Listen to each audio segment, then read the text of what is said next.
Are there aliens out there? And could they reach us? Joining me is physicist and author of the best-selling book, Physics of the Impossible, Michio Kaku.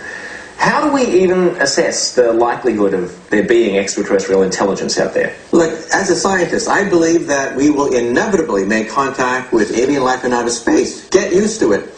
In our own backyard, there are 100 billion stars in the Milky Way galaxy. And how many galaxies are there? 100 billion that could be seen by the Hubble Space Telescope.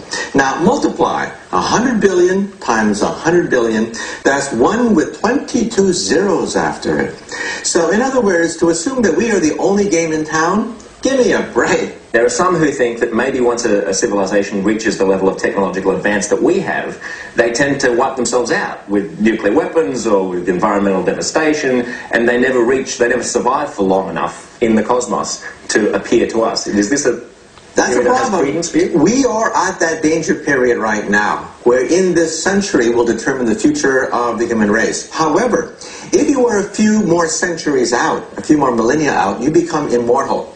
As a species. As a species. If you are a stellar civilization, sort of like on Star Trek, you can prevent ice ages. You can prevent meteor impacts. You can prevent even the supernova of your sun. At that point, you are immortal. However, we are in the danger period. We're not immortal. So as long as we get over this hump, then maybe we'll become immortal. That's right. Now, if life is so prevalent, why haven't we found it? SETI's been around for a while, the search for extraterrestrial intelligence. Why haven't we found it yet?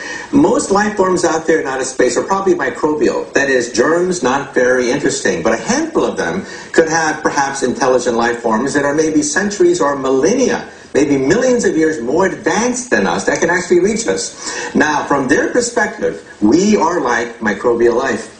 We are the germs. We're simply not that interesting to them. And that's why I think the aliens don't come here and say, take me to your leader, Earthman, because we're simply not interesting to them. One of the things that Fox is doing with this new film, The Day the Earth Stood Still, is it's kind of a marketing gimmick. They're broadcasting the film into outer space. It's the first film that has ever had a galactic release. Is this a wise move? Very bad news. First of all, we've been broadcasting things like Dumb and Dumber and Beavis and Butthead Part 2 into outer space for a long time. That's why the aliens believe there's no intelligent life on the Earth. They pick up our emissions, right?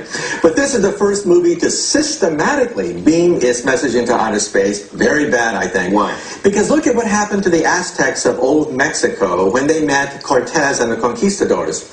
Montezuma made the biggest mistake in history. He welcomed them as gods, and then within a few months, the conquistadors plundered the entire Aztec civilization and destroyed it. That's a lesson for us. So we should not advertise our existence until we know who's out there. Right. Now, what's the latest in terms of the search for extraterrestrial intelligence? Next year, we're going to see a bonanza opening up to us. The Kepler satellite goes up in orbit. The Kepler satellite is? It's a satellite designed to detect up to 600 Earth-like twins in outer space. Every night, we're going to have an existential shock looking at the familiar constellations, saying, there are twins of the Earth, and then we'll wonder, is anyone looking back from those planets to us? We could have the biggest shock in the history of the human race when we realize that we are not alone.